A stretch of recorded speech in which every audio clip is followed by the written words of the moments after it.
So quickly tell me what you remember from the previous sessions of Koushitaki Brahmanopanishadh. We had 2 sessions.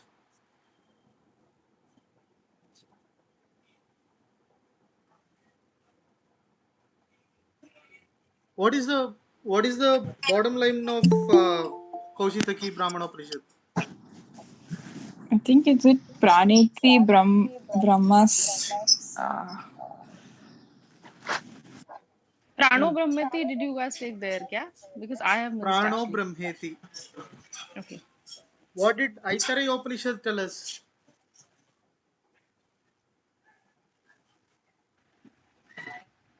So it What started was with the... the Huh? yeah. It started with the how when the first form came, the Virat Roop, and then the No. Devtas came out of it. I'm asking the Brahma Sutra that came out of Aitareya Upanishad.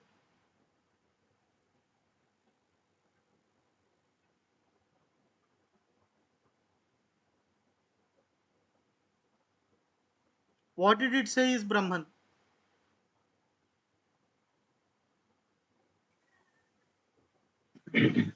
Prajnanam Brahma. We get Prajnanam Brahma from Aitareya Upanishad. What did Kaushitaki say? Prano Brahmeti. The life force itself is Brahma. Right?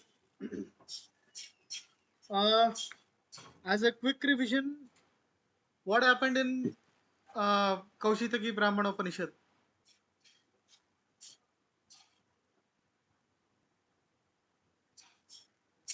Quick. Let's have a quick revision.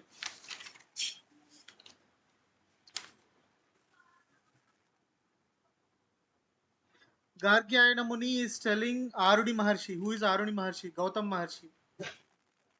What is he telling? The ways of reaching Urdhva Lokas. Even in Aitareya Upanishad, we have discussed Brahmanda and different lokas. Did we not discuss that? Chandraloka, Suryaloka, Agniloka, then finally Brahmaloka. That is in Kaushitaki. Oh. I am saying in Aitareya Upanishad, we spoke about... Wait, I'll just try to quickly...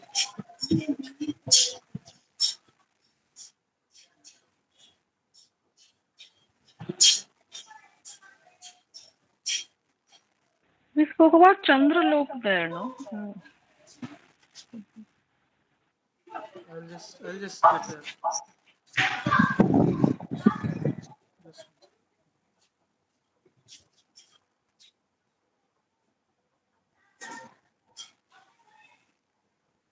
So this is something I prepared for some other concept. Can you see the screen? Yeah. Brahmanda. So a Brahmanda, as we discussed, is a golden egg kind of a thing, right? Okay. Which is what we call as universe. So in every Brahmanda, there are 14 bhuvanas or 14 lokas. In which plane are we? Bhulokam. We are in a plane called Bhuloka. This is where all the solar system is. Our entire plane of existence is within this Bhuloka. This is one of the 7 Urdhva Lokas, right? Bhu, Bhuvar, Swarg, Maha, Jana, Tapa, Satya. These are the 7 Urdhva Lokas. What are the Patala Lokas or Adho Lokas? Atala, Vitala, Sutala, Rasatala, Talatala, Mahatala and Patala. So where does the Atman go if he is a Jnani? They talk about going to Agni Loka and then Swarga Loka and all these lokas. And where does the Atman go finally? Brahmaloka. Satya Loka or Brahma Loka. Okay. A Jnani goes there. Right? Okay. So how many such Brahmandas are there? Not remembering, maybe I missed the class. Infinitesimal. There are innumerable number of Brahmandas. Okay. That is what is said in Aitari Upanishad. Where are all these Brahmandas based on? Apaloka. Huh? Apaloka, the loka of Apa. water. Apa means fluid. కొంచెం నీళ్ళు We discussed this in Aitari Upanishad, the very first session. Okay, anyway, so when the Atman goes to that Satyaloka or Brahmaloka, what happens?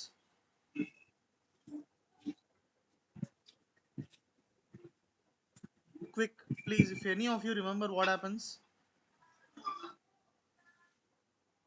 They say several So that apsarasas come to decorate the Atman that has gone there. So till now he has done Gnana Sadhana and then he has reached that Satyaloka. Now apsarasas have come and they have decorated him as they decorate Brahman. And what is the first thing that he has to do now? Bathe in a sarassu called Araha, Raha. which means eligibility. Arahata. He has to bathe in eligibility as soon as he is given Vishaya Vasanas again. Just 1 second. Sindhu, ఏమైంది?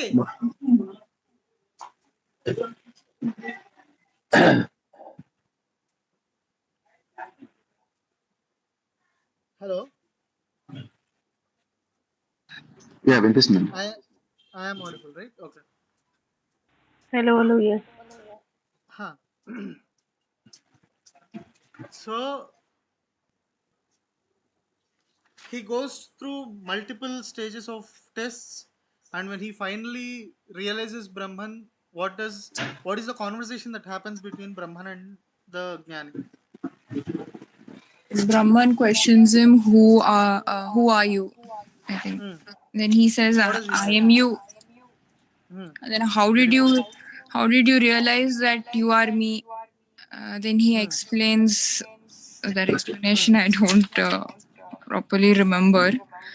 Huh. He So explains. Yeah. just brief on what he says. Uh, he concludes by saying that Brahma, you are the Satya. You are the truth. Satyatma. Yes, you're the Satyatma, and everyone around are Paramatmas. No, not Paramatma, but in the end, it's Everyone around is that Satyatma. Everything is yes, Satyatma. yes. Hmm. Then Brahman says that since you have realized this, what is mine is now even yours, Right. and they He become asks, one. how did you find my male forms? How did you find my feminine forms? How did you find my tastes, my smells, my sounds? All these things. Now, what does the Jnani say? He says, I found through my Jnanendriyas, I found through my Karmendriyas, I found your male forms like this, I found your female forms like that. I got to know your sounds through my Karmendriya. I got to know your smells through my Gnanendriya of nose. All these things. Now, what does Brahman ask? How did you find my Nirguna Rupa, a genderless, formless form of mind? How did you find the true form of Brahman? What does the Jnani say? దేన్ని వాడితే బ్రహ్మము యొక్క అసలైన రూపాన్ని పట్టుకోగలిగాడు?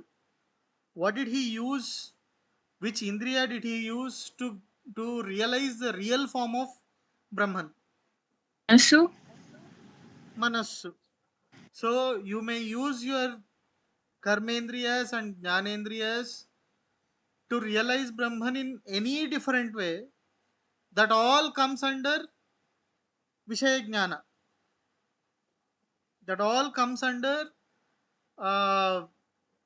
ప్రాపంచిక జ్ఞానం కిందికే వస్తుంది. Any form of Brahman that you realise through any sadhana, through any karma, through any kriya, you can only realise a particular shape or a particular attribute of Brahman But to get hold of what Brahman actually is, what Paramatma actually is, you need to use your Manasu.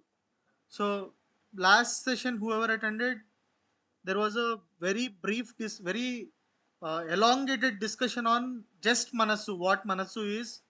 Kalyan, you were there. So, what is Manasu?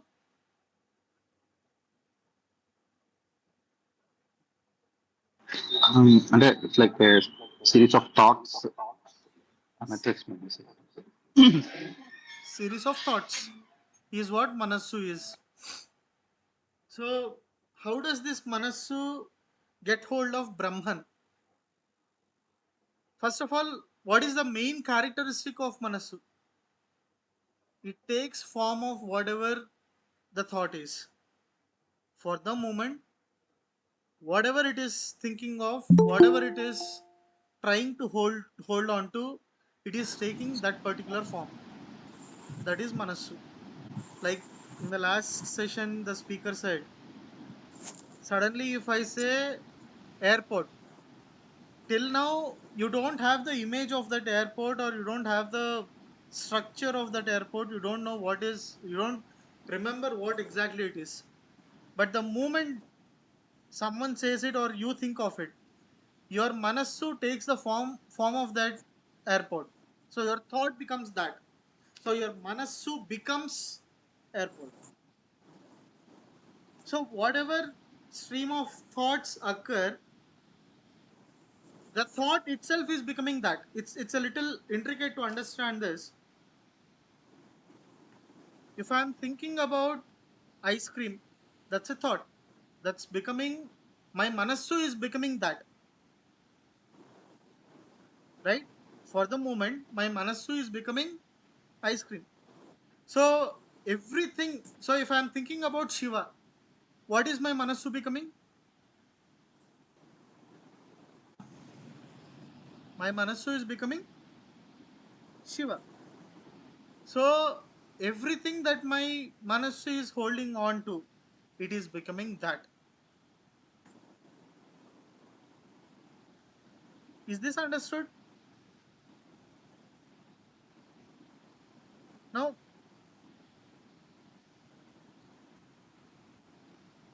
think of a sarpa, a snake. You immediately got a form in your thought. మనస్సులో దాని రూపం form అయిపోయింది. ఎలా ఉంటుంది?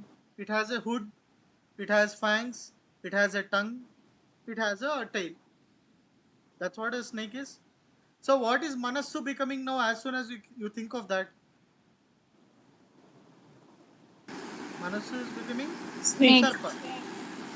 So how does Manassu realize Brahman? How does, if I am saying a snake, it has a form and shape, it has certain attributes, I can define a Sarpa.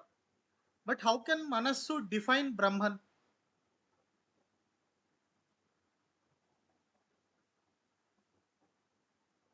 Brahman has no shape, no gender, no age, no definitions, no attributes, nothing. That which is everywhere, that is Brahman. So how can Manassu get hold of that?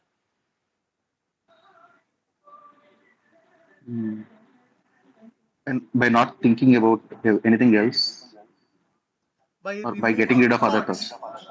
by removing thoughts, by becoming silent, by becoming stable, it can get hold of that which is Nirguna.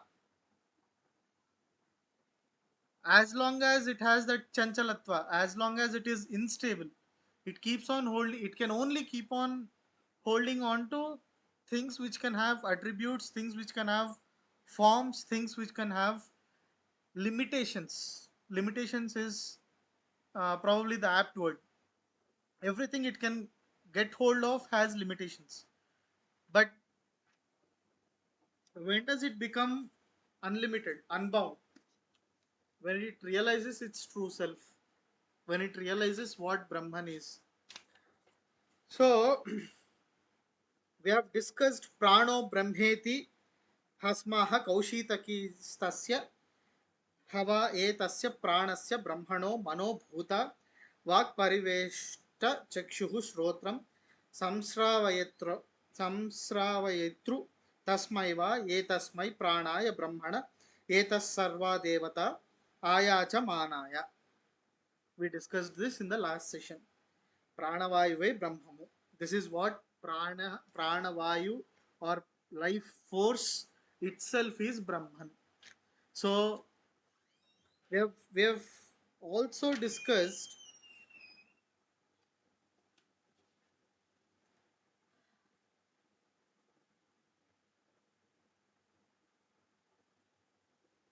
those who realize Prano Brahmeti, those who have realized that Prana is Brahman.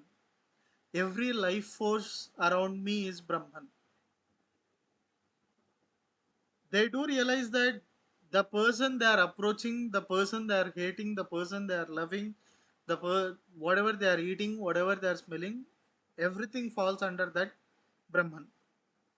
So even few people asked me to revise this part. The reason why I'm spending some time on this,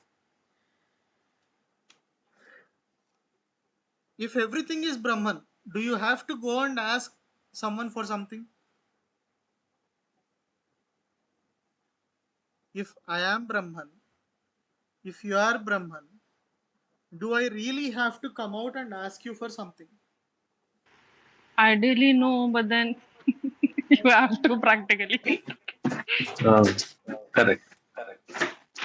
No, I'm not talking about Vishaya Gnana. Vishaya Gnana is different. Let's not confuse Vijnana and Prajnana. Vishaya Gnana is knowledge of earthly things. Prajnana is the knowledge of Brahman. Now,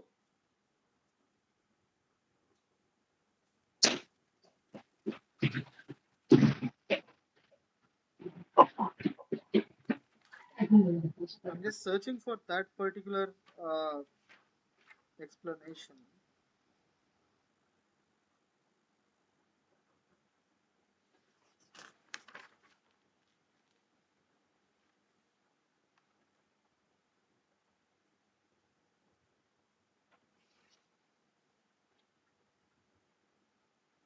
so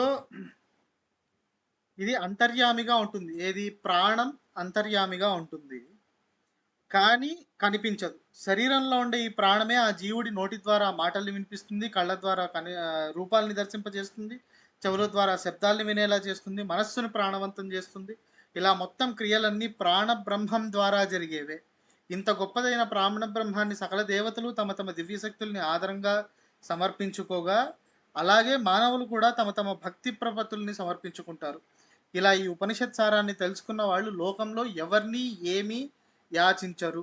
ఒకడు ఒక గ్రామంలో ఎన్నాళ్ళు తిరిగినా ఎవరు అతనికి భిక్ష వేయకపోయినా ఈ జ్ఞానం ఉన్నవాడు తిరిగి అదే గ్రామానికి వెళ్తే అక్కడున్న వారంతా అతన్ని ఎంతో గౌరవిస్తారు. ఇక అతడు ఎవరిని యాచించకుండానే ఆ గ్రామంలోని ధార్మికులంతా అతడికి కావలసినవి ఇచ్చి గౌరవించడానికి పోటీ పడుతుంటారు. లోకం యాచన చేసి జీవించే స్థితి రాకుండా ఉండడం ఎంతో గొప్ప విశేషం. They are saying, let's not look at it as Vijnana for now. I am a Brahma Jignasu. I know that prana is Brahma. The breath I am taking, that itself is prana. That itself is Brahman. Because of this prana, I am able to see, I am able to hear, I am able to eat, I am able to perceive. Because I am perceiving, there is Jagat. Understand this? I am not perceiving things because there is Jagat. I am not perceiving things because there is a world. The world exists because I perceive things. I am seeing this particular screen, whatever it is there, the reason why it exists. I am able to touch it. Probably I am able to smell certain things. I am able to hear what you are saying. So I am perceiving multiple things at the same time. So Manassu is getting hold of all these different things, and then it is perceiving whatever is presumably around, the reason why everything exists. Now, the prana left this body. The prana left this body. It is not able to see, it is not able to hear, it is not able to taste, it is not able to speak. So there is no perception. Is the prana gone or the jagattu that is gone? It is jagattu that is gone. I'm not talking about just one being here. This is one manassu. Yours is another manassu. So different. There are millions of manassus which are perceiving things, which are hearing, which are seeing, which are tasting, which are feeling the touch in different forms. Manassu is perceiving things. Imagine Manassu has died throughout the creation. What is there to perceive? Does the creation exist at this point? So this is a little difficult to understand. I am not seeing you because you exist. Because I am seeing you exist.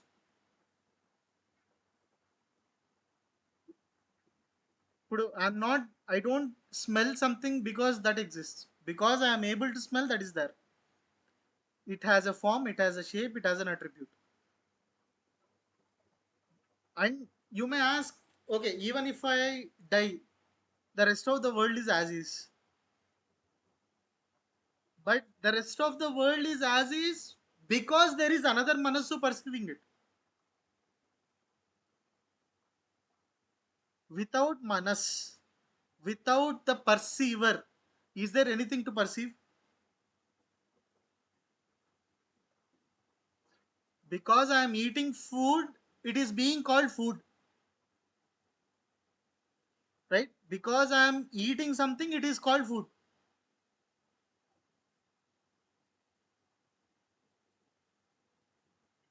Not understandable. Understandable, but then it's like, see, even if there's no Manasu, the earth will be there, no? I don't know. No, earth will be there for what? Without the Satyatma, without. See, where does Manasu come from? Manasu comes from the Atman. Atman generates Manasu and Manasu perceives things. Physically being there is different. Physical existence is different. But when it comes to Prajnana, what do they say? Everything that exists is Atma. Even the stones, even the that is what we read in we studied in Aitari Upanishad. Even the stones, even the mountains, even the vrukshas, uh, everything come from Virat Purusha. That's different. But who is perceiving all these things? Atma. Which form of Atma? That's the question. Is it a human? Is it just a thing? Is it a plant? Is it an animal? The kind of Atma that there is changes. Even places have Atma. Even uh, things have Atman. But there is no life force. There is no prana in it. Prana Shakti is only in locomotive things. Trees also have life. This we know. But what is the level of prana Shakti that is in plants? Very minimalistic. So even if you get food from the tree, you are not causing harm to prana Shakti. The reason why it is called vegetarian and non-vegetarian and all that. If you talk about a if you talk about an animal that has a higher conscious, that has a higher prana Shakti, so that becomes a part of a bigger conscious of Brahman. Killing that again becomes Brahmahatya. But I'm saying if there is no Atma at all, if there is no Atman at all in the first place, there is no being around, there is no soul that exists, then what is there to perceive? You are saying even if we don't exist, there is earth. But if there is no one to perceive, what is there?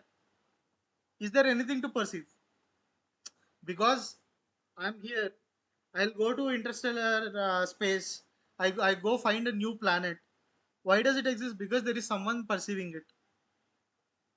Without my perception, is it really there? I'm not talking in terms of Vishaya Gnana. I'm really not talking in terms of Vishaya Gnana. So I go somewhere, I'm seeing things there, I'm perceiving things there. The reason why that particular place or time exists. Otherwise, is it really there? So tell me this. Does 1950 exist?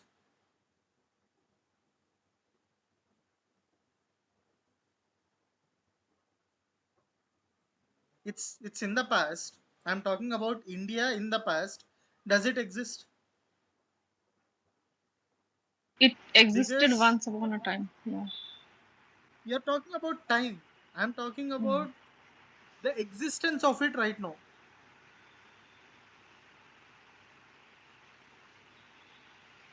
Talk about I was born in 1993. Mm. So does that person exist right now who was born in 1993? Mm. No.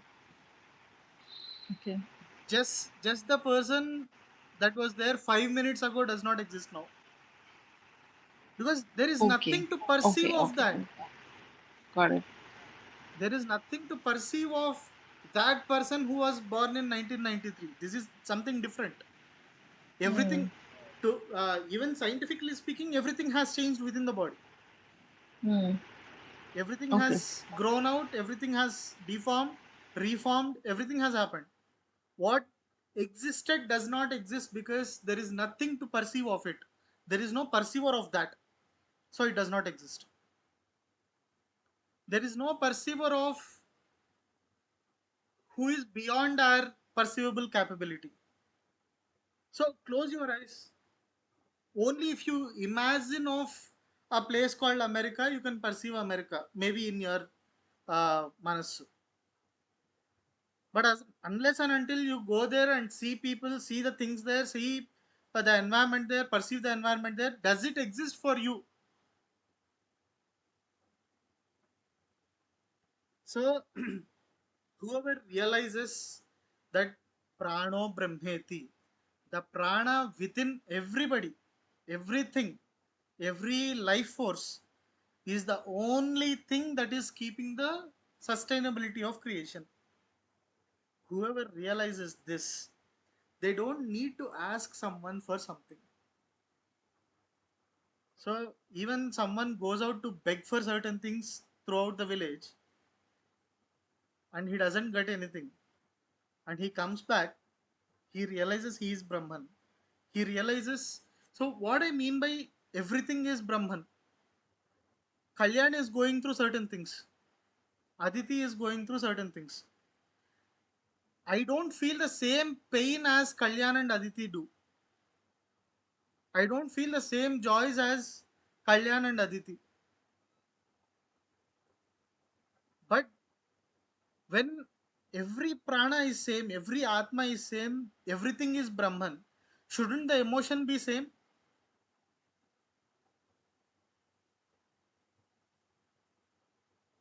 It's a little confusing, difficult topic, but see, Srikant, I know he's going through certain things. He knows I am going through certain things. But when Srikant tells me what he's going through, I am able to feel certain empathy. But if a stranger comes and tells me that he's going through certain things, I may not feel similar empathy. This is because, and if the same thing is happening to me, I don't feel empathy. I feel depressed, I feel sad. The emotion changes. Why? Because Manassu has caught hold of images. It has caught hold of images of this body It has caught hold of images of Srikant. It has caught hold of images of somebody else who is not at all related to me. But the prana within everybody is the same. The life, the importance of life within a person, it stays the same. So the person who is able to perceive every prana as Brahman, he will feel equally empathetic, he will feel equally joyous, he will feel equally, you know, he's equally reactive to everything. But is he attached with any of these? He's, first of all, he's not attached with himself. So someone who can perceive everything as Brahman, he doesn't have to seek out for answers or seek out for opportunities, seek out for something. It just happens. Because prano brahmeti, where is this prana? This prana is something that is spread across the entire creation. It is something that is spread across Vishwam. Vishwam Vishnuhu. Vishnuhu is that which is spread. Where is it spread? Vishwam. So prana is something that is spread across the entire creation. That is not existing in one particular body or one particular space. So Vedanta people, they give this example. You go to a river or a ocean. 1 minute, Aditi. You go to a river or a ocean. You take a pot and you fill the pot with the water and you take it out. Now, this particular water has taken a form and a shape. Has it not? Can you say this is pot water and that is ocean water?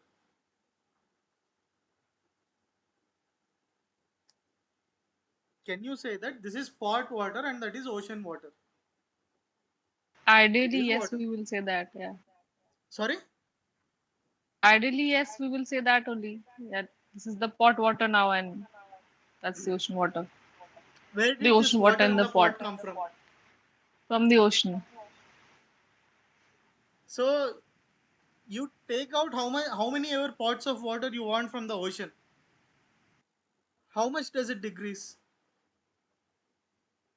Nothing.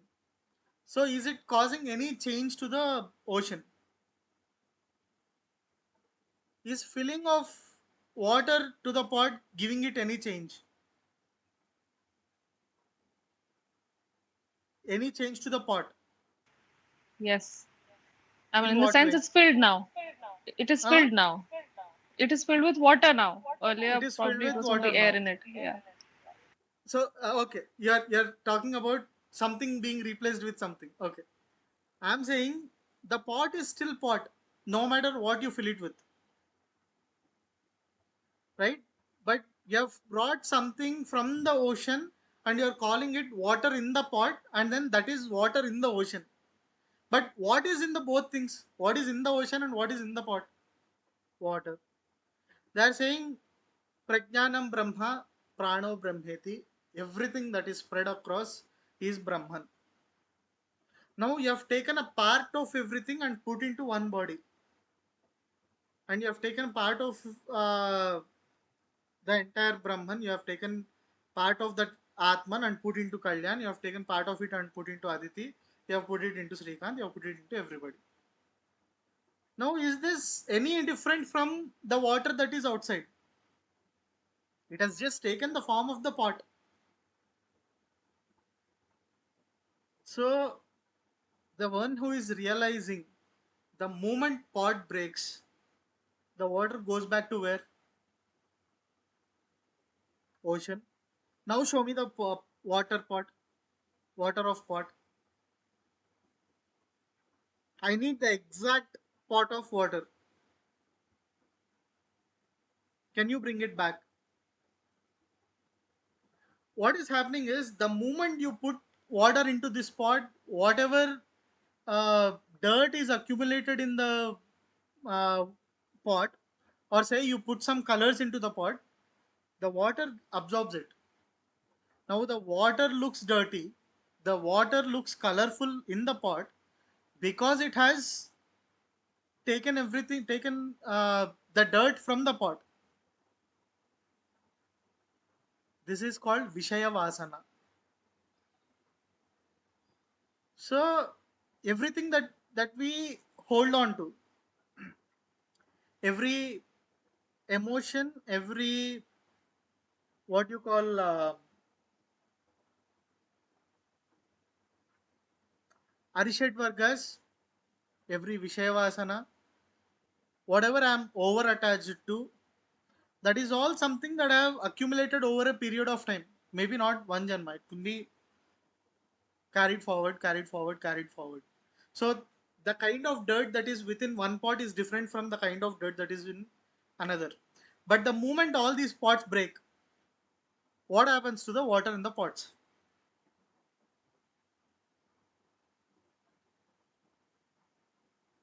A pot called Sarvagna, a pot called Kalyan, they both have broken. Where does this water go?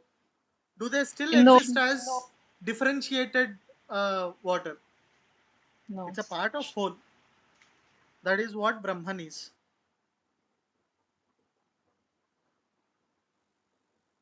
So the one who can see every prana as Brahma does not need to go out and ask for things.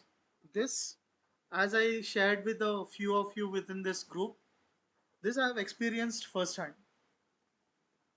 Just I'm shuttling by metro every day. I sit there, I look at people, prano brahmeti, prano brahmeti, prano brahmeti, prano brahmeti. This is something that I've tried doing. So just don't think I'm going off topic. And there was this person whose pant was torn and all that. He was there traveling from one place to another. I could see a sense of pain in his face. There was some sorrow that he was going through. And then there was a couple by a corner. They were doing their thing. And then there was an old woman shivering elsewhere. There were married couple fighting and all that. Everything of this sort is happening. So every individual there has a different emotion. And if I see everyone as Brahman, it's like he has taken different forms, different emotions, different perceptions of the same world, and he is behaving according to that. Now look at everybody as a monkey. Look at everybody as an ape. Do any of our actions make sense if we look at people as monkeys? Going somewhere, doing something, typing something, eating, going out with friends, going out with partners. Everything is basic, is it not? So every form of perception that we have is basic. Every emotion that we have is basic. It is equal for everybody. Everybody is equally hungry. Everybody is equally. Am I audible? I think my streaming has a problem. Yeah, you are. So I think just try to look at society as Brahman. Think of prana as Brahman. Whichever life form you look at it as Brahman. And whatever is beyond your vision, I'm talking about the entire creation, I'm talking about the entire cosmos. That entire thing is Brahman. Try to feel good, try to feel the emotions equally for the people you don't know. And I think this Prano Brahmeti thing can work for even you. Because you are saying, I am no different from the universe that is spread across. I am no different from anything that exists. So why do I Bhai, have to ask? this is very high level. I don't know how are you doing it. बहुत साल लग जाएंगे. No, both are lag jayenge. I'm not saying I'm an expert. I've just begun looking at people as Brahman. That's all I'm doing. I've not experienced anything beyond what I'm saying. I'm just saying, we have learned Vijnana is a part of Prajnana. I am a part of Prajnana. I exist because I am a part of Prajnana. What is Prajnana? Something that is existing everywhere, the entire cosmos, the entire creation. How am I different from Brahman? I'm definitely not going to ask gods to do something for me. Especially even after going through Upanishads, if you are saying Bhagwan ye de do, wo de do, Brahman will come and slap, saying you slapped yourself, you idiot. The अरे Gnani आए is आए तो सही slab खा लेंगे आए तो सही no, that he doesn't see. Uh, One thing is, I used to think that there is some achievement in sadhana. I have to go to a place, I have to attain a certain state to see God in certain form. Why? I am already seeing him. If prajnanam is Brahma, if everything is Brahman, even this pen is God, no? So if you are denying, no, a pen cannot be God, but Shivalinga is God, you are limiting him. Shiva, that which is everything. Vishnu, that which has spread across everything. You are limiting them. They are saying, Vedas are saying, Bhai, ye nahi hai. He is someone who is spread across. He is everything. I am saying, no. He is not everything. He is only in that particular thing. So, if someone asks, have you seen God? I have. If I have seen a prana, if I have seen a life, that is Brahman. If I am perceiving anything, that is Brahman. That itself is God. Maybe I may not be conscious of this thought all the time because we are not at that stage of Brahmajnanis. But I am saying there is no achievement in your sadhana. You already are there. You just have to realize it. They are not saying you do mantra japa and you will become Brahman. No. You are already Brahman. You just have to realize it. So there is no becoming, there is no achieving, there is no journey, there is no path. There is only understanding. There is only realizing. That's it. So the first Aditi, you had a doubt. You wanted to add something. Okay. No, I said yeah. Deepti Garu. Yeah, so I wanted to ask, so that means through meditation or sadhana or chanting, this realization happens? No, first we have all started with the basic school of thought, which are we have those multiple streams to get there, right? Different rivers, the same ocean. Right. Um, we do mantra sadhana, we do yajna, we do chandropasana, suryopasana, different kinds of upasanas, yoga, we have kriya yoga, we have dhyana yoga, we have all these different things, but they are all taking you towards self-realization. How does self-realization come into experience? That does not happen by sadhana, that does not happen by uh, discussions or whatever. If all the Vedas, all they tried to do is they tried to describe Brahman, they tried to describe Paramatma. They have talked about what attributes can be put to that Paramatma. They have talked about Shiva, they have talked about Vishnu, they have talked about Shakti, they have talked about different forms, different things, but they have only talked about the limited forms of Paramatma. And now they are saying even we are done trying to explain what Parabrahman is. Because no matter how much you try to explain him, there is no limit to that explanation because that is limitless. You cannot you cannot you cannot define infinity. Purnamada Purnamidam Purnat Purnamudachyate. People say take 0, subtract 0 from that, divide with 0. That is not the actual meaning of Purnamada Purnamidam.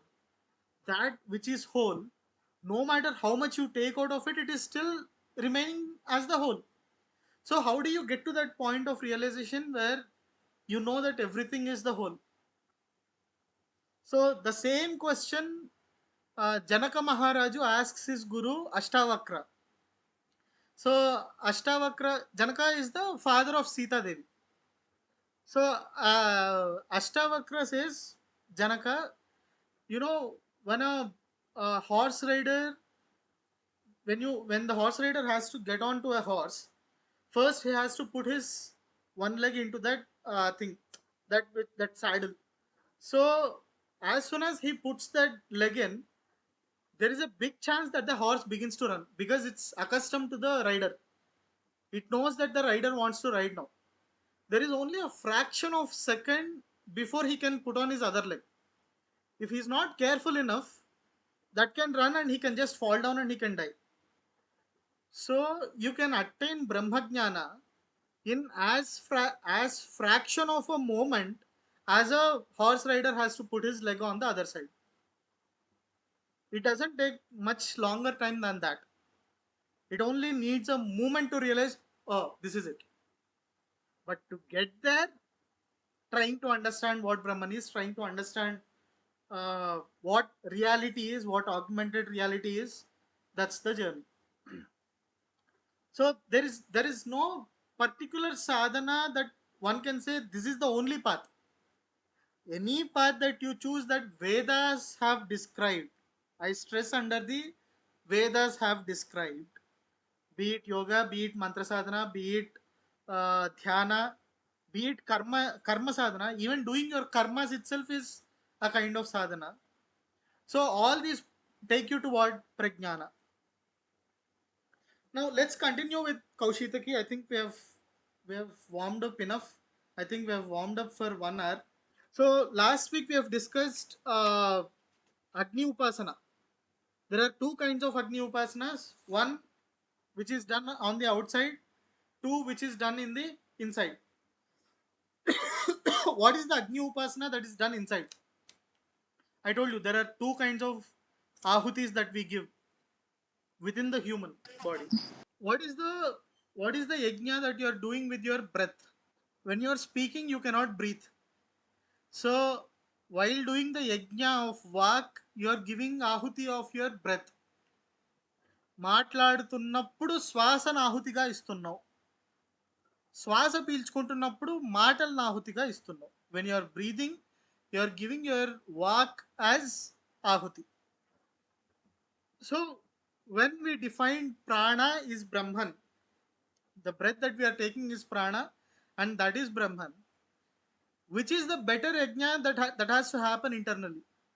Which is the better yajna that has to happen internally? Is it better to give vak as ahuti to pranavayu, or is it better to give pranavayu as ahuti to vak? Pranavayu is better. Pranavayu as ahuti to vak? No, the other way around. Vak as ahuti to pranavayu. Vak as ahuti to pranavayu. Because the moment you become silent, your entire concentration gets onto your prana. That again gives you realization of Brahman. That itself is a sadhana. Taking breath itself is a sadhana. Something that happens very naturally. Something that you don't have to put your mind to. But if you put your manassu, your entire concentration of your manassu on your breath, that is itself capable of giving you Brahmajnana. So the ones who are doing this kind of yajna do bahya yajnas, the yajnas on the outside. So this Brahman is being called as Sushka Angara Mruk. I have told you what this Sushka Angara Mruk is. The burning coal that is within the yajna kunda. Okay. whatever ahutis we are giving into the yajna konda, there is a red hot burning wood that turns into coal and then eventually into bhasma. That is called Sushka Angara Mruk. That itself is Brahman. So whom are you giving ahutis to? To Brahman. In the form of what? In the form of different deities. This is called Agni Upasana. Internal Agni Upasana becomes fruitful when you become silent. When you put your manassu to understanding Brahman, that is when your internal yajna becomes successful. When you do the external yajna, you do it to Brahman, but in different forms of him. Right? Then there is the Shukla Chandra Upasana. Last time we discussed about Chandropasana, where um, the food habits. How are the food habits for Chandropasana? On the day of Paurnami, they eat 15 portions of food, 15 handfuls or 15 mouthfuls. So 15 portions of food on the day of Paurnami. The next day 14, and then 13, and then 12. Till the day before Amavasya, they take only one portion of food. And on the day of Amavasya, they are on complete upavasam. They are on complete fasting. Then after the day of Amavasya, on the day of Padyami, they have one portion of food till again Paurnima comes. On that day, they have 15 portions of food. This comes under Chandropasana. Now, for attaining Aishwaryam, Aishwaryam is not just riches. Aishwaryam is the 8 forms of richness that a person can have. So, for this, they do Shukla Paksha Chandropasana. Shukla Paksha is what? From Padyami to Paurnima. The the phases of the moon where the day after Amavasya is called Padyami. From that day till Paurnima, that is called Shukla Paksha. So Shukla Paksha Chandropasana ప్రతి నెలలో పాడ్యమి నుండి పౌర్ణమి తిథి వరకు చంద్రుడి పడమటి దిక్కులో ప్రకాశించు వరకు చంద్రోపాసన చేయవలెను. లేదా కొన్ని పచ్చటి తృణములను సమర్పించి ఈ క్రింది రీతిగా చెప్పవలెను. ఓ చంద్రదేవ, నీవు నా హృదయంలో స్వసీమా రూపంలో ఉన్నావు. ఆ విషయము నాకు బాగా తెలియను. నా పుత్రులు చేసిన పాపం నీకు నాకు దుఃఖములు తెచ్చిపెట్టక ఉండుగాక. Now they are saying you have to do Chandropasana during the Shukla Paksha, start from Padyami to Paurnami for the 15 days,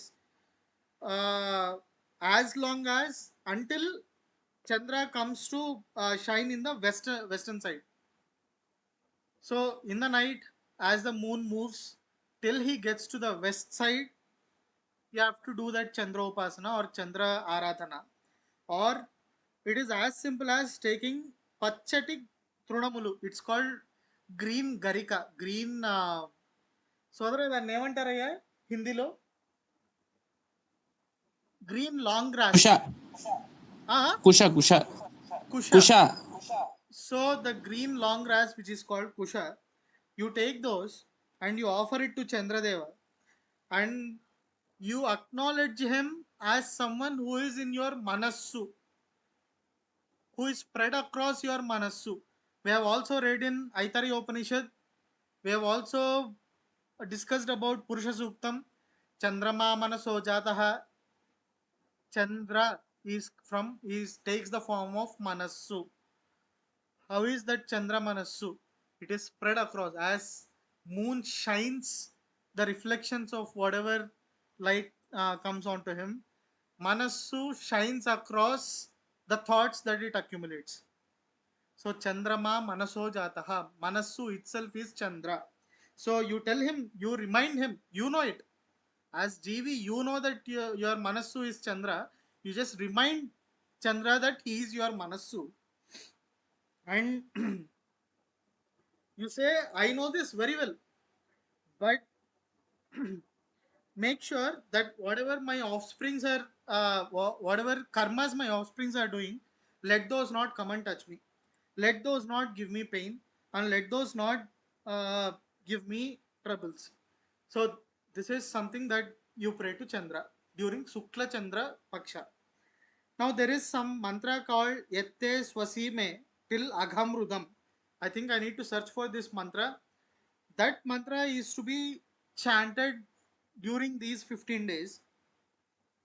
ఈ విధంగా ఉపాసన చేసే వారికి సంతతికి వ్యాధులు రావు, పుత్రులు కలవారు పుత్ర సంతానం లేని వారు కూడా ఈ క్రింది రీతిగా ప్రార్థన చేయవలను. దేవా, నీవే నాకు ఆధారము, మీలో నన్ను చేర్చుకొనుము, నీలోనే సర్వ రసములు సర్వశక్తులు గలవు, ఆ సూర్య భగవానుడు కూడా అనుగ్రహించును గాక. So within you are all the kinds of vasanas that I am seeing. I told you, manassu is something that clinges on to the Vishaya vasanas. So they are saying, Meelone sarva rasamulu kalavu. It is within you, Chandra, that I am hiding all my vasanas. It is within you that I am hiding all my capabilities.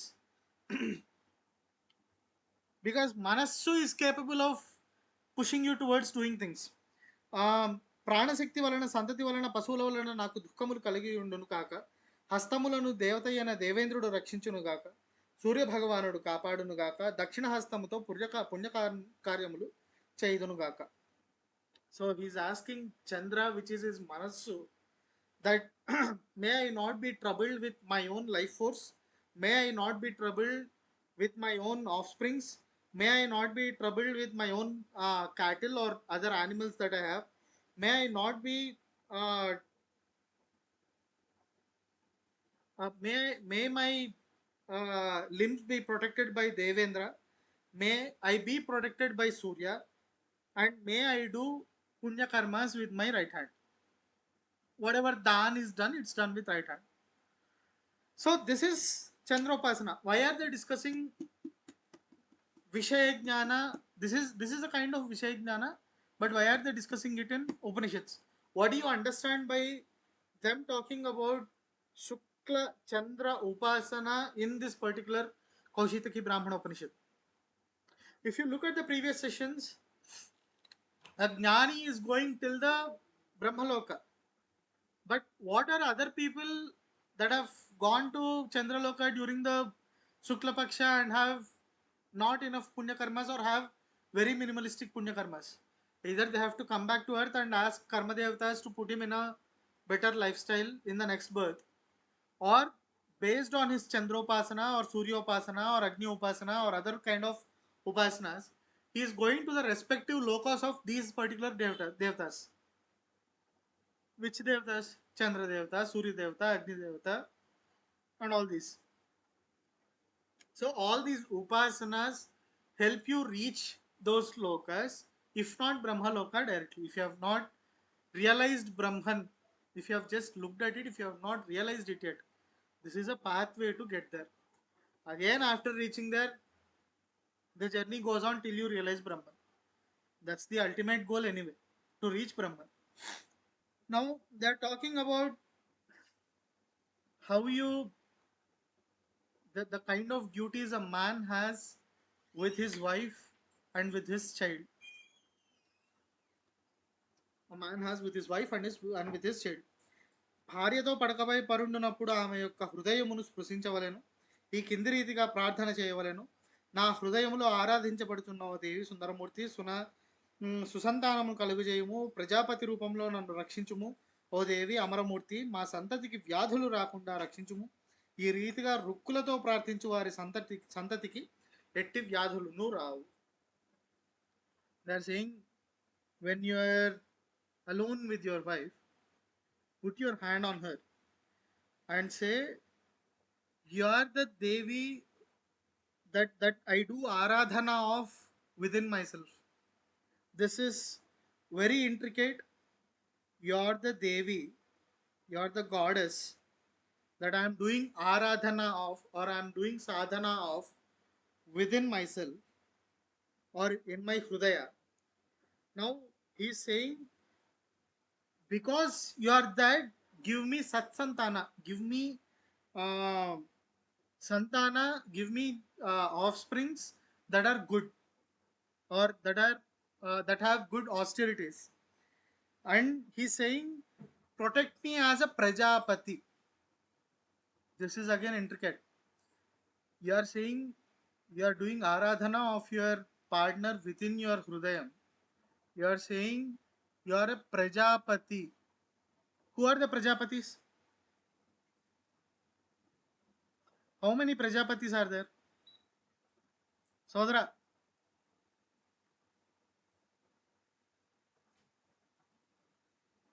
Prajapati. Who are Prajapatis? You must have heard Daksha Prajapati. Only heard of Daksh Prajapati. Okay, this is your homework. Try to find out who Prajapatis are, what their duties are, how many Prajapatis are there. Saturday, you will tell me. So, he's saying, as my wife, you are a Prajapati. You are my Prajapati. So, protect me as a Prajapati and make give me children, and as a Prajapati bless my children without any diseases or illnesses. So there is a mantra for this. There is a rukku. Rukku means mantra from Vedas. There is a mantra for this, and whoever does this, their children do not get illnesses, do not get sickness. I mean deadly sickness, deadly illness. Now పరదేశం నుండి తిరిగి వచ్చిన తండ్రి పుత్రుని ప్రేమతో ఆశీర్వదించు విధానం. చాలా కాలమునకు తిరిగి వచ్చిన తర్వాత తండ్రి పుత్రుని మూర్ధమును ఆఘ్రాణించి ఈ క్రింది రీతిగా చెప్పవలను. నా అన్ని అవయముల నుండి హృదయము నుండి నీవు పుట్టావు, నేనే నీవు, నీకు రక్షణ కలుగుగాక. నా హృదయము నుండి నీకు ఆశీర్వాదములు పుత్ర, నీవే నేనుగా ఉన్నావు, నీవు నూరేళ్లు జీవించుదువుగాక. పుత్రుని పేరు చెప్పి దీవించవలను. గోవుల యొక్క హింకారముతో నిన్ను హింకరించుచున్నాను. 3 పర్యాయములు మూర్ధమును ఆఘ్రాణించవలను. They are saying your son, your offspring who has returned from a long distance after a long while.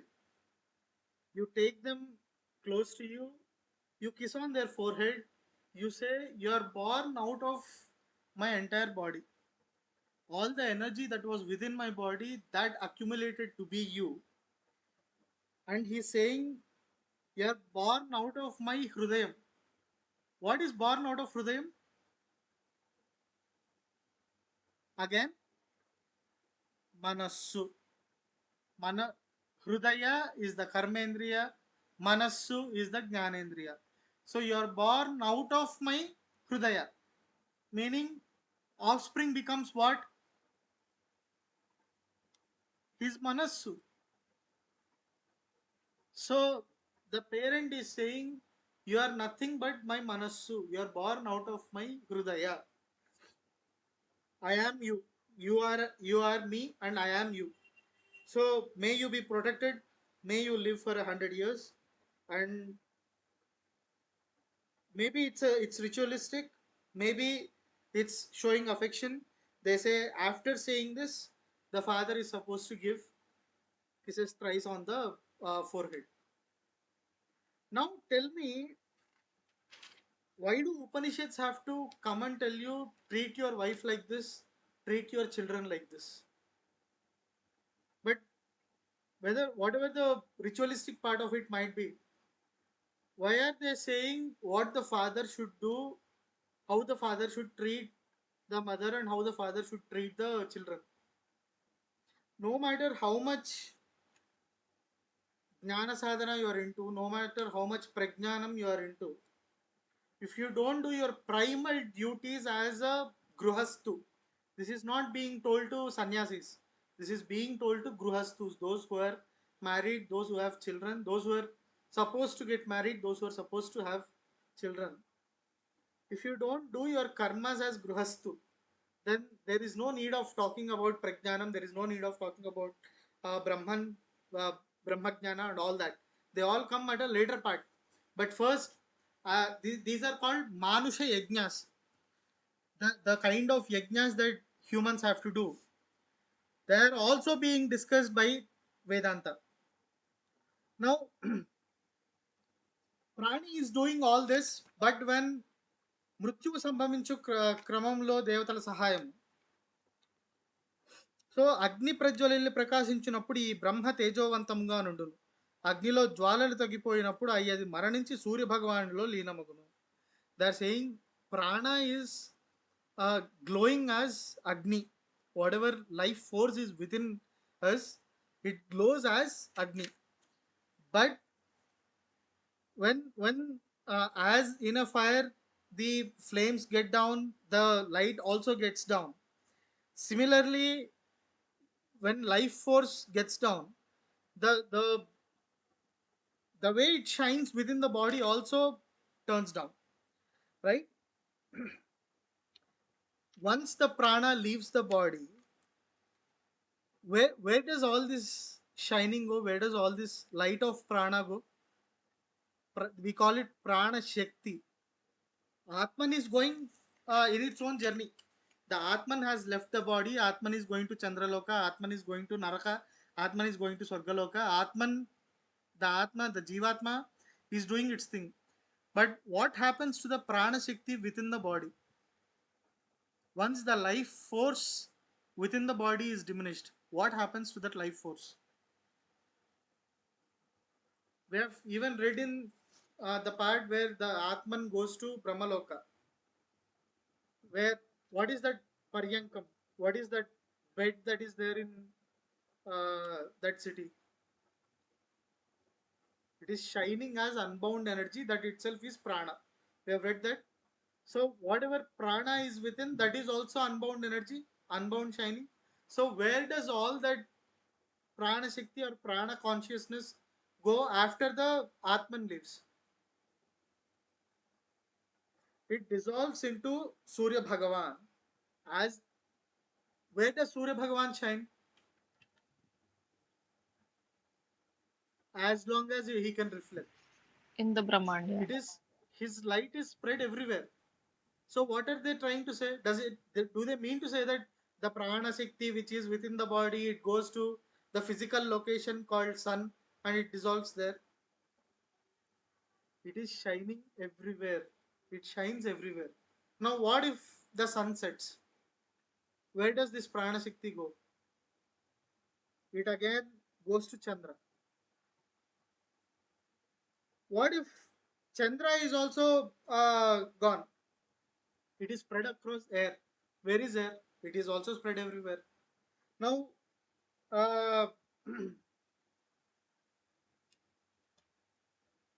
in what other ways can this prana shakti glow? Vidyut shakti. Where does this Vidyut shakti come from? The thunders and the storms are all these things. Now, ఆ విద్యుత్ యొక్క ప్రకాశం ప్రాణశక్తి అన్నియు వాయుభూతంలో కలియును. సర్వదేవతలు వాయుభూతంలో లీనమగుదురు. వాయుభూతంలో నందున్న అమరులైన ఉన్నారు. సర్వదేవతలు మరల వాయుభూతము నుండి జన్మించుచున్నారు. అమరులై అధిదేవతలై వెలుగుచున్నారు. అది అధిదైవము, ఇది ఆధ్యాత్మం. So they are saying whatever prana is within, it is glowing infinitely. Once the Atma exits of the body, the entire life force shines as Surya. If sun sets, it shines as Chandra. If there is no moon, it is spread across as Vayu. Even if there is no Vayu, it comes down as it shines as the lightnings. All the devatas that are within the human body, they are spreading across the entire creation. Similarly, the prana shakti. So whatever life force is within the body, it just goes out where everywhere. So what happens to the prana that has someone has passed away? What happens to their prana? Their prana is just spread everywhere. Their conscious is just spread everywhere. So where is my great grandfather now? Everywhere. That consciousness is everywhere. So we have learned things over number of lifetimes.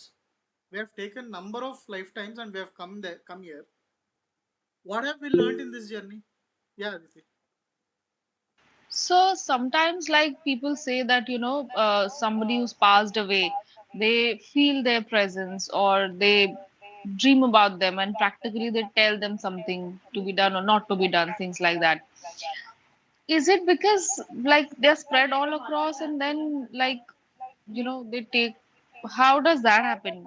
I mean, I'm just randomly No, asking this. the Jivatma, it's going about its journey. Whatever Atman was there, it's going on. But I'm talking about Prana Shakti, the life force that is within the body. It has a certain conscious. It has taken the journey of that human for so long before coming out to be spread everywhere. So that journey, I'm saying, it's there. It has not gone anywhere. It's just there, spread across everywhere. So people experiencing were the ones that passed away. I don't think it fits into this space. So ఈ విధంగా సర్వదా బ్రహ్మ ప్రకాశించుచుండును. యోగి వాక్కులతో స్తోత్రము చేయడు. వాక్కు నశించినప్పుడు వాక్కులలో ఉన్న తేజస్సు చక్షురింద్రియంలో చేరును. ప్రాణశక్తి అనంత ప్రాణవాయువులో చేరును. అప్పుడు కూడా బ్రహ్మ ప్రకాశించును. నేత్రములతో చూచును. నేత్రేంద్రియము నశించినప్పుడు ఆ తేజస్సు శ్రవణేంద్రియమును చేరును. ప్రాణవాయువు అనంత ప్రాణవాయువులో లీనమగును. అప్పుడు కూడా బ్రహ్మ ప్రకాశించును. చెవులతో వినును. శ్రవణేంద్రియము నశించినప్పుడు ఆ తేజస్సు మనస్సులో కలియును. ప్రాణశక్తి అనంత ప్రాణములో లీనమగును. అప్పుడు కూడా బ్రహ్మ ప్రకాశించును. మనస్సుతో సంకల్పించును. మనస్సు కూడా నశించినప్పుడు ఆ తేజస్సు ప్రాణశక్తి అనంత వాయువులో లీనమగును. సర్వదేవతలు అనంత ప్రాణవాయువులో లీనమై ఉన్నారు. ఆ అనంత వాయుభూతము నుండి మరల జన్మించుచున్నారు. ఈ వివరములను అర్థము చేసుకున్నవారు రెండు పర్వతములను అవలీలగా తృణముల వలె చుట్టగలరు. ఈ విషయములను ద్వేషించేవారు నశించగలరు. This is again a little maybe a little tough to understand. Suppose a man is getting too old. I'm becoming too old. At some point my eyes, I cannot see well. They go through that they stop working at some point. And what have we told? Every organ that works is because of prana shakti. So when you say the consciousness of a recently deceased is spread everywhere, it reminds me of a scene from the movie Lucy where she is able to access 100% capacity. Right. So what is happening to the prana shakti that is within the eyes? So they are saying this tejasu, this prana shakti that is supposed to be in eyes, it goes to my ears. So first my eyes have failed, then my ears have failed, then the prana shakti that is within the eyes, it is going to the entire creation. Even then Brahman is shining.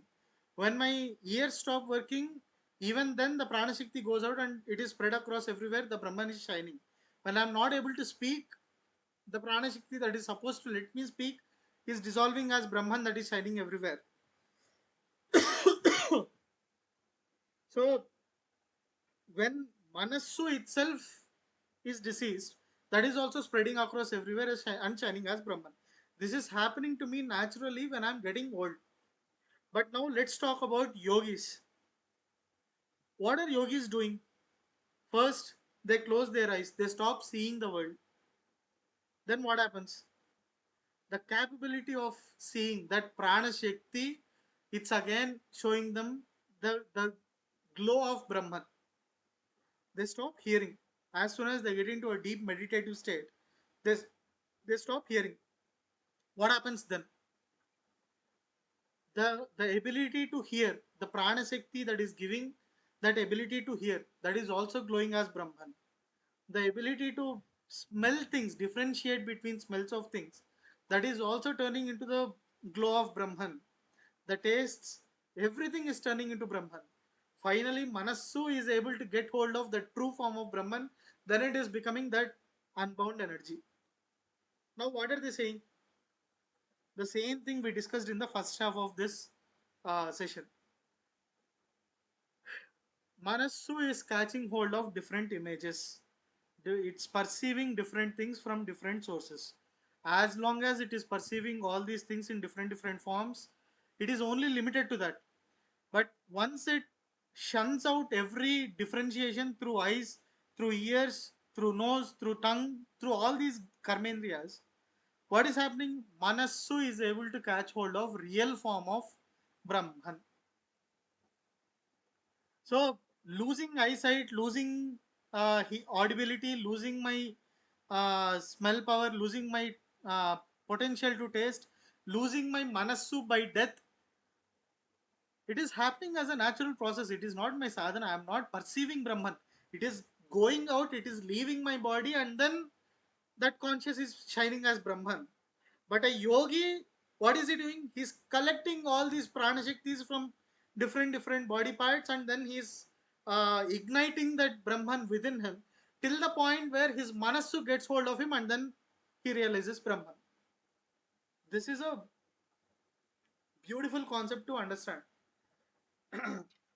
Why people go to lonely places where there is nobody else to do their sadhana is because they want to leave all the Vishaya Gnana and get hold of Pragnana.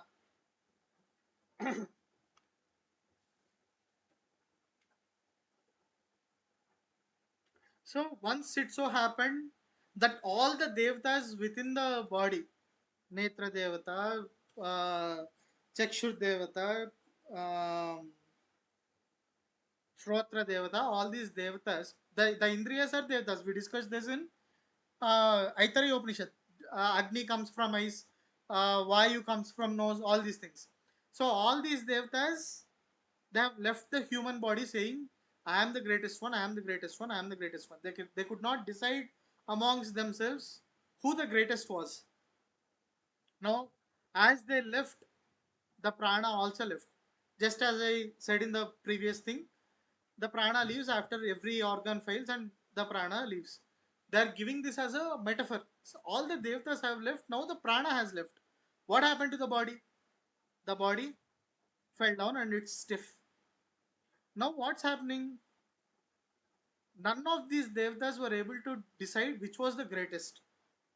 Now into the dead body, the devata of eyes, the Chakshur devata, which is Agni, Agni comes back as Chakshur devata, and he entered the body. Now what happened? Just the eyes are perceiving things, just the eyes are seeing things, but nothing is being perceived. Ears started working. They are only hearing things, but they are not able to hear they are not able to perceive the sound. Tongue started working. It's not able to perceive the tastes. But only when the prana comes in, all these things are under coordination and they are all able to function. So, what is it? If prana leaves, nothing else works. But if these individual things leave, if prana still works. So, which becomes the superior form of Brahman? Prana. So, I think this level of philosophy, it only comes from Upanishads. So those who are realizing this, those who are realizing that the prana within myself is what is helping function every indriya that is within me, every other devata that is within me, he is equivalent to other devatas because these devatas they have realized that prana is the greatest. The jivi who is realizing this, he is equivalent to the devatas. So if devatas after leaving body they go to Swarga, even the Jivi is also supposed to go to Swarga because he has equal knowledge as the devatas. Why? Because when prana left, the other indriyas they realized acha, it is only because of prana we are under coordination, not because we are under coordination prana exists. So now they are again talking about the dharma that father has to do before passing away to his offspring. What is he doing? మరణించుటకు ముందుగా తండ్రి తనకు గల మహిమలన్నిటినీ పుత్రునకు ప్రసాదించుట. So whatever capabilities he has, whatever sadhanas he did, whatever achievements he has in his life, he is giving it to his son and then leaving. In what way? He says, Vacham me tvayi dadhaniti vachante mai dadhaiti putraha. The father is saying, I am giving you my vak. The son is saying, I have received your vak. Pranam me tvayi dadhani. Pranam te mai dadha. I am giving you my prana. Yes, I have received your prana. He is saying, I am giving you my netra shakti. I am giving you my capability to see. The son is saying, yes, I have perceived your capability to see. My Sravanendriya, my Jihvendriya, my karma phalas, all of them I am giving it to you. The son is saying, yes, your Sravanendriya, your Jihvendriya, your karma phalas, I am taking them. No, not karma phalas. Your karma doing capability. The capability to do karmas, I am giving it to you. I am giving you my sukha and dukkha. I have led this life from childhood till now. I have led this life. I have had sukha, I have had dukkha. Both of these I am giving it to you. The putra says, Sukha dukkha te mai datha. I have taken your sukhas and dukkhas. నా యొక్క ఆనందమును రతిని సంతతిని నీలో ఉంచుతున్నాను. My capability to reproduce, I am also giving it to you. The son has taken even that. నాలోనున్న మనస్సును స్వీకరించి నాలోనున్న మనస్సు నీకు ఇస్తాను. I am also giving you my manassu. The son is also taking that. I am giving you my pranashakti. He is also taking pranashakti. Now he has no words to tell his father. What has happened here? Right when he was born, he had all these indriyas, he had his manassu, he had his pranashakti and all that. Now father is saying, I am giving you all my capabilities, I have achieved this, I have achieved that, they all belong to you. What are they saying? One, prano brahmeti, every life force is brahman. Atma vai putra namasi, the Atman that is within this body is what is being born as the offspring. So every kind of karma that I have done, every kind of jnana that I have attained, every kind of sukhas and dukkha's that I have got, they are being given to the next of life. Now, what is this son that is getting everything from his father supposed to do? You have got 10 rupees from your own thing. So you know how to spend it. But someone who has given birth to you is giving you his properties. How are you supposed to spend it? It comes with a responsibility. Now, తండ్రి పుత్రుడు కుడివైపు తిరిగాను, తండ్రి తూర్పు దిక్కునకు తిరిగి పుత్రుని పిలిచి ఇట్లు చెప్పాను, యశస్సుతో నుండుము, బ్రహ్మ వర్చస్సు కలిగి ఉండుము, కీర్తి ప్రతిష్టలు కలిగి ఉండుము. He's giving three different blessings to his offspring. He's saying, be with yashassu, be with brahma varchassu, and have kirti and pratishtha. Yashassu is kirti, yasha is kirti. Be well revered, get praised by people that are around you. Have that Brahma Varchassu. What is Brahma Varchassu? We have just discussed. Brahma shines as what? Prana. Be full of life. Have that life force glowing within you. That is Brahma Varchassu. Kirti Pratishtalu kaligi undu. Pratishtalu. Kirti Pratishtalu. Have respect, demand respect in the society. Live respectfully in the society. Now పుత్రుడి ఎడమ భుజముపై హస్తమునుంచును, తండ్రి తన వస్త్రముతో పుత్రుని ముఖమును కప్పి ఇట్లు చెప్పను, స్వర్గ సౌఖ్యములన్నీయు నీకు లభించును, నా సర్వస్వము నీకు లభించును, నేను జీవించి ఉన్నను లేదా మరణించినను నా సర్వస్వము నీకు లభించును. This is what a father does even while giving Brahmopadesa, while giving the Upadesa of Gayatri Mantra. This is what even he is doing while he is passing away. He is saying, may you get all the Swarga Sukhas, may you get everything that belongs to me, may you get everything, every divine thing that belongs to me, whether I am alive or I am dead. This is the final duty of a father towards his child. What is he supposed to give? not just riches, not just bungalows, not just all these things. He's supposed to give his manassu, his sukha, his dukkha, his life experiences unto him and say, live responsibly. Because what I've given you is prana.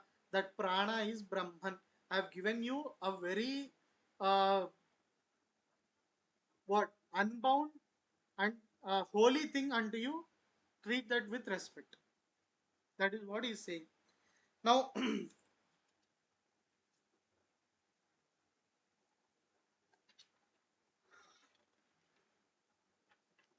we'll discuss the rest of things in the next session because it's a linked thing. One thing is linked to other. If we start one concept, we'll get elsewhere. We are half an hour away from the session ending. If you have any doubts or if you have anything to add to this session, I think this is the point of time. And I think last time also we said we'll not just read Upanishads, we'll also try to uh, learn Bhagavata Kathas or stories of Bhagavan, whichever it is, Shiva or Vishnu or whatever parts that you find interesting, we'll discuss them. We'll try to understand what is being said behind those stories. We'll try to read between the lines and then we'll close the session. But just before that, I'll close with the Shanti Mantra. ओम वाङ्मे मनसि प्रतिष्ठिता मनो मे वाचि प्रतिष्ठितम् अविरावीर्मयेधि वेदस्य माणिस्थः श्रुतं मे मा प्रहासीः अनेनाधीतेन अहोरात्रान् संदधामि ऋतं वदिष्यामि सत्यं वदिष्यामि तन्मामवतु तद्वक्तारमवतु अवतु माम् अवतु वक्तारम् ओम शान्ति शान्ति शान्तिः